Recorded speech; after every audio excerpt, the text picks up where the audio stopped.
Patuloy na dumarami ang mga tinatamaan ng dengue. Sa Cebu City, 2 magkapatid ang namatay dahil sa sakit. Sa Bulacan naman, posible nang magdeklara ng state of calamity sa dami ng mga nagkakadengue. May report si Haji Rieta. Hindi mapigilan ni Eileen Petalyar ang pag-iyak habang ikinikwento ang sinapit ng kanyang 2 anak sa Cebu City.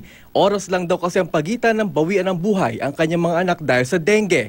Pabalik-balik daw noon ang lagnat ng mga bata. Aminado si Eileen na hindi niya agad nadala ang mga anak sa ospital dahil kapos daw sa pambayad. Inom sa paracetamol, mawa, anak. Na-eskwela pag Lunis, ma'am. Kaya nawasan man na sila niya. Ito pagkaod to. Ibalik na silang hilanat. Malala na raw ang lagay ng mga bata ng suriin ng mga doktor. Isa lang ang lugar ng pamilya Petalyar sa Barangay Suba sa mga tinututukan ng lokal na pamahalaan na may maraming kaso ng dengue. Tagabuntag, sige may pahibaw, wag may pagkuwang sa mga tao sa lumulupyo sa barangay, pagpahibaw sa mga ginikanan o labi na lumulupyo sa atong barangay. Posible naman sa mga susunod na araw magdeklara ng state of calamity sa lalawigan ng Bulacan dahil sa dengue. Matapos itong irekomenda ng lokal na pamahalaan para makakuha ng pondo para sa mga pasyente at para puksain ang mga pinamumugaran ng lamok. Mula noong nakaraang linggo, nadagdagan pa ng mahigit 300 ang kaso ng mga nagkakasakit.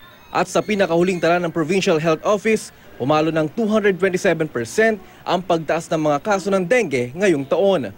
Pinakamaraming kaso ang naitala sa mga bayan ng San Rafael, Malolos, Pulilan, San Jose del Monte, Norzagaray at Angat. Binigyan din naman ng Provincial Health Office na libre ang pagpapagamot sa sakit na dengue sa lahat ng pampublikong pagamutan sa Bulacan. Patuloy rin daw ang all-out war campaign laban sa dengue, gaya na lang ng clean-up drive at dengue forum na isinagawa ngayong araw. Alam niyo naman na yung dengue, pinagmumulan yung mga basura, stagnant na tubig. Paging malinis tayo sa ating kapaligiran, lahat.